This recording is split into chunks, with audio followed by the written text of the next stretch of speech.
اب توجہ کریے گا، اب طلحہ زبیر حضرت عائشہ کو خط لکھیں گے۔ حضرت عائشہ کو کیا لکھیں گے؟ کیا خط لکھیں گے؟ ہم نے علی کے خلاف پرچم مخالفت بلند کی ہے، آپ ہمارے ساتھ آ جائیے اور دیکھیے علی کی مخالفت ظاہر کریے اور عثمان کے خون کو بہانہ بنائیے، اور آپ لوگوں کو طلحہ اور زبیر کے لیے دعوت دیجیے۔ حضرت عائشہ نے مکے میں کہا دیکھو عثمان مظلوم مارے گئے، عثمان کے خون کا بدلہ لینا ہے اور طلحہ زبیر کے ہاتھوں پہ بیعت کرو۔ ادھر حضرت عائشہ نے مکے میں پرچم مخالفت علی ابن ابی طالب بلند کیا، ادھر ام سلمہ نے عائشہ کی مخالفت شروع کی اور حضرت علی کی طرفداری کی۔ بس آج کی گفتگو یہیں پہ روک رہا ہوں، آج کی گفتگو یہیں پہ روکتا ہوں۔ ایک مرتبہ اپنی بات کو دہرانا چاہوں گا، اور کل کی بات جہاں سے مجھے 10 دن میں بہت کچھ بیان کرنا ہے، اور میں سوچتا ہوں کہ اگر اللہ نے مجھے توفیق دی نا تو کسی صحرا میں چل کے ایک خیمہ حسینی نصب کیا جائے، کسی میدان میں ایک خیمہ حسینی نصب ہو، اس میں ہماری قوم کے جوان اور نوجوان ہوں اور مجھ جیسا ایک طالب علم ہو، اور 6 گھنٹے ان کو تاریخ اسلام بتاؤں، وہ سنیں میں بتاؤں، اور 5 سال تک ایسا کرتا رہوں۔ پھر جب یہ قوم کے نوجوان سماج و معاشرے میں آئیں گے نا، زمین پہ ان کی نظیر نہ ملے گی مگر ایک خیمہ حسینی کی ضرورت۔ یہ خیمہ حسینی ہے، اس میں کوئی خیمہ حسینی کا حبیب ہے، کوئی مسلم ابن اوسجا ہے، کوئی سعید ہوگا، اور کوئی زہیر ابن قین کا عزم لے کے۔ کل یہ بات عرض کروں گا کہ حضرت عائشہ کو علی سے دشمنی کیوں تھی، دشمنی کیوں تھی، انہوں نے کس طریقے سے علی کے خلاف پرچم مخالفت بلند کیا، لوگوں کو طلحہ زبیر کی طرف دعوت دی۔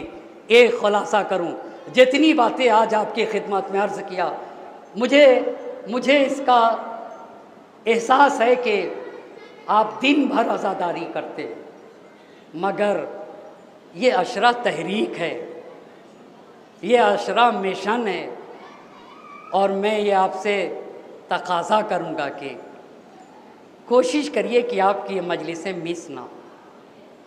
50 گھنٹے مطالعہ کر کے آنے کی کوشش کرتا ہوں، اس سے بھی زیادہ، اور یہ اس لیے نہیں کہہ رہا ہوں اپنے لیے، آپ کو اس لیے بتا رہا ہوں کہ صرف آپ کو احساس ہو کہ یہ بڑی عظیم۔ میں اپنے دوستوں سے کہتا ہوں کہ جو ہمارے صنف کے علماء ہیں، میں ان سے کہتا ہوں کہ ہمارے مومنین بہت اچھے ہیں۔ کتنے مومنین ایسے جو سال بھر پیسے جمع کرتے ہیں سید الشہداء کی عزا کے لیے، کتنے مومنین ایسے ہیں سال بھر اپنی چھٹیاں اکٹھا کرتے ہیں کہ نہیں مجھے 10 محرم 10 دن کے لیے چھٹی چاہیے، کتنی مائیں ایسی ہیں کہ گلک بنائے ہوتی ہیں سید الشہداء کی عزا کے لیے اہتمام کرتی ہیں، عزا خانوں کو صاف کیا جاتا ہے، رنگ سب کوئی اہتمام کرتا ہے، مگر میں خطیب بغیر پڑھے آ جاؤں، سماج اور معاشرے کا جو خطیب ہے، جو سید الشہداء کا ذاکر ہے، حقیقت میں ذاکر سید الشہداء ذاکر نہیں، یہ سفیر حسین ہوتا ہے، یہ پیغام حسینی کی ذمہ داری ہے اس کو پہنچانا، اور وہ بغیر پڑھے آ جائے، وہ بغیر تیاری کے آ جائے، کتنے افسوس کا مقام۔ بس عزیزان محترم، دن بہت جلدی گزر رہے ہیں، محرم کی 2 تاریخ ہو گئی، باتوں کو سمیٹ دیا، محرم کی 2 تاریخ ہو گئی، حسین کا قافلہ آگے بڑھ رہا تھا، غر نے حسین کے لجامِ فرس پہ ہاتھ ڈال دیا تھا، سید الشہداء نے کہا تھا تیری ماں تیرے غم میں بیٹھے، تو غر نے کہا تھا اگر آپ کی ماں فاطمہ نہ ہوتی، یہ جواب میں بھی دیتا۔ دونوں چل رہے تھے، نینوا کے قریب پہنچے تھے، اتنے میں عبید اللہ ابن زیاد کا قاصد آ گیا اور غر سے کہا جہاں حسین ہے وہیں روک لو، اور حسین کو ایک ایسی جگہ روکو جہاں نہ آپ کا انتظام ہو، نہ کوئی دانا ہو، جہاں کوئی پناہ گاہ نہ ہو۔ بس ایک مرتبہ غر نے حسین کا راستہ روک لیا، حسین نے پوچھا حر سے کہا اتنی اجازت دے دو، یہ سامنے ایک غازریہ دیہات ہے وہاں چلا جاؤ، کہا امیر کا حکم ہے ایسی جگہ روکو جہاں کے اوپر آب و دانہ نہ ہو، کوئی پناہ گاہ نہ ہو۔ حسین تھوڑا سا داہنے جانے موڑے، پھر ایک مرتبہ حر نے لجام فرس حسینی پہ ہاتھ رکھا، کہا امیر کا حکم ہے رک جائیے۔ حسین نے پوچھا یہ کون سی زمین ہے؟ مسمو ھذا المکان، اس کو کیا کہا جاتا ہے؟ کہا اس کو ھذا ارض کرب و بلا، یہ تو کرب و بلا ہے، بس یہ سننا تھا۔ حسین نے کہا ہاں ہونا محط رحالنا، یہ ہماری آباد ہونے کی جگہ ہے، یہی ہماری قبریں بنیں گی، یہی ہمارا خون پامال کیا جائے گا، یہی وہ جگہ ہے جہاں ہمارے بچوں کو ذبح کر دیا جائے گا، یہی وہ جگہ ہے جہاں ہماری بہنوں کو اسیر کیا جائے گا۔ اجر کو اللہ، ایک مرتبہ خاک کربلا اٹھا کے سونگ لی، اس میں تو حسین کے خون کی بو آتی ہے۔ ام کلثوم نے تڑپ کے کہا بھیا یہ کون سی جگہ ہے، یہ کون سی جگہ ہے، میرا دل گھبرا رہا ہے، نہ ہو تو جلدی سے آگے بڑھ جائے۔ حسین نے کہا بہن یہ وہ سرزمین ہے جب بابا کے ساتھ صفین کو جا رہے تھے ہمارا اسی سرزمین سے گزر ہوا، بابا کا سر تھا، بھیا حسن کا زانو تھا، اور بابا کا سر بھیا حسن کے زانو پہ تھا، میں بابا کے پاس بیٹھا ہوا تھا، بابا نے ایک مرتبہ خواب میں دیکھا، چونک کے اٹھ گئے، میں نے پوچھا بابا بات کیا؟ بابا نے کہا میں نے خواب دیکھا ہے، صحرا ہے، خون کا دریا ہے، اور میرا حسین خون کے دریا میں میرا حسین آواز دے رہا ہے، مگر میرے حسین کی بات میں کوئی لبیک نہیں کہہ رہا ہے۔ اے بھیا اے بہن، میں نے میرے بابا نے جب مجھ سے پوچھا اے حسین جب وہ وقت آئے گا تو کیا کرو گے، میں نے کہا بابا میں صبر کر لوں گا، اجرکم اے میری بہن یہ وہی جگہ ہے۔ ایک مرتبہ حسین نے زمین کربلا خریدنے کے بعد انہیں ہبا کر دیا، اور ہبا کرنے کے بعد وصیتیں کی اور یہ کہا دیکھو ہم نہیں چاہتے ہماری قبر کے نشان مٹ جائے، ہمارا ظاہر جب کربلا مولا ہے تو اسے ہماری قبروں کا پتہ بتا دینا۔ اسی لیے میرے چوتھے باپ نے قبر حسین پہ لکھا تھا ھذا قبر الحسین ابن علی الذی قتلوه عطشانا غریبا وحیدا لوگوں، ارے یہ اس حسین کی قبر ہے جسے عالم غربت میں، ارے جسے مظلومانہ طریقے سے جسے پیاسا شہید کیا گیا، اور دوسری وصیت یہ تھی ہمارے ظاہر کو 3 دن تک مہمان رکھنا، ارے شاید وجہ یہ رہی ہو میرا ظاہر آئے گا 3 دن کا مہمان ہوگا تو میرے ظاہر کو یہ احساس ہوگا یہی وہ سرزمین تھی جہاں زہرا کا لال 3 دن کا بھوکا پیاسا عالم غربت میں مارا گیا۔ ایک ایک اہل حرم کو جمع کر کے علامہ شوستری نے لکھا ہے کہ ایک ایک خاتون پہ نظر ڈالے، زینب گھبرانا نہیں، سکینہ گھبرانا نہیں، ام کلثوم گھبرانا نہیں، ہاں میں قتل کر دیا جاؤں گا مگر تمہیں اسیر کیا جائے گا، کوبہ شام کے بازار میں پھرایا جائے گا۔ زینب کو دنیا تک عام کرتے رہنا، سکینہ صبر کر لینا، فضا میں کوہرام تھا، واہ حسینہ واہ مظلوم۔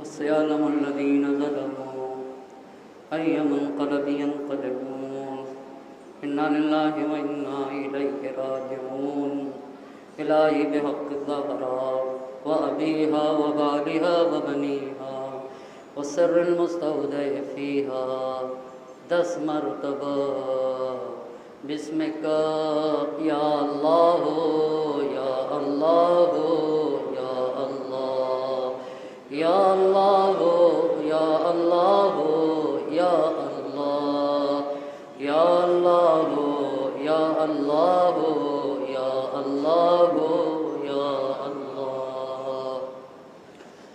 معبود تجھے اس اسماء حسنہ کا واسطہ، تجھے نبی اور آل نبی کی حرمت کا واسطہ ہماری اس عزا کو شرف قبولیت عطا فرما، ہماری ناسوں کو رمال زہرا میں جگہ عنایت فرما، حاضرین مجلس کی تمام حاجات شرعیہ کو پورا فرما۔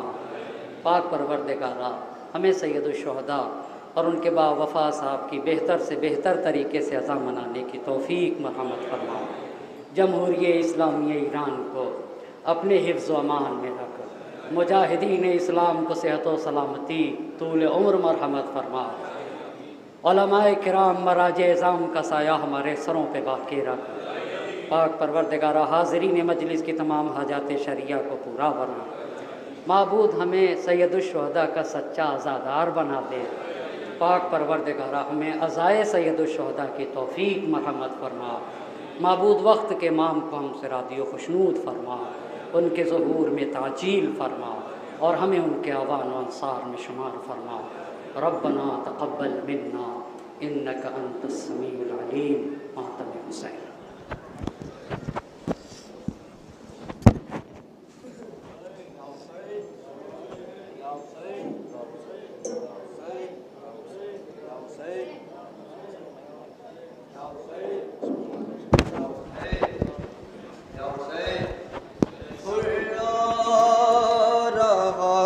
اکبر سینے سے لگاؤ، ہرا رہا ہے اکبر سینے سے لگاؤ۔ ارے مہمان کو ہمارے جلدی سے لے کے آؤ، ہرا رہا ہے اکبر سینے سے لگاؤ، ہرا رہا ہے اکبر سینے سے لگاؤ۔ خود یاد ہوگا اس کو پانی تھا اس نے روکا، خوددار وہ بہت ہے شرمندہ ہم سے ہوگا۔ ارے پیاسے ہیں سارے بچے اس کو نہ یہ بتاؤ، ہرا رہا ہے اکبر سینے سے لگاؤ، ہرا رہا ہے اکبر سینے سے لگاؤ۔ دیکھو وہ چل رہا ہے میدان میں لڑکھڑا کر، گرنے سے پہلے اکبر اس کو سنبھالو جا کر۔ اے میرے شاہزادے جلدی قدم بڑھاؤ، ہرا رہا ہے اکبر سینے سے لگاؤ، ہرا رہا ہے اکبر سینے سے لگاؤ۔ عباس اپنے دل سے ہر بات صاف کر دو، ماں فاطمہ کے صدقے حر کو معاف کر دو، جا کر علم کے اس کو سائے میں لے کے آؤ، ہرا رہا ہے اکبر سینے سے لگاؤ، ہرا رہا ہے اکبر سینے سے لگاؤ۔ تا حشر یہ کریمی سب یاد ہی رکھیں گے، مہمان کا پسینہ خود صاف ہم کریں گے، فضا ہماری ماں کا رومال لے کے آؤ، ہرا رہا ہے اکبر سینے سے لگاؤ، ہرا رہا ہے اکبر سینے سے لگاؤ۔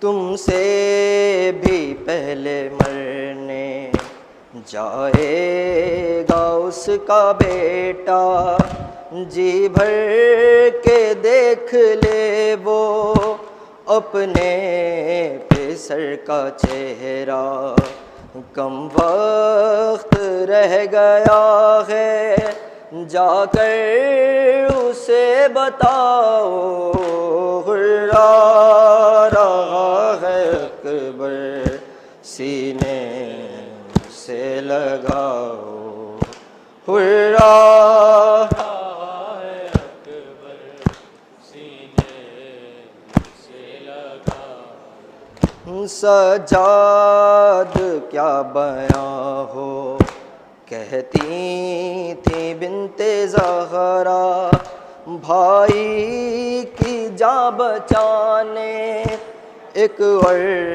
حبیب آیا، میرا سلام فضا پہنچا کے اس کو آؤ، ہرا رہا ہے اکبر سینے سے لگاؤ، ہرا رہا ہے اکبر سینے سے لگاؤ۔ یا حسین یا حسین یا حسین یا حسین یا حسین یا حسین یا حسین یا حسین یا حسین یا حسین۔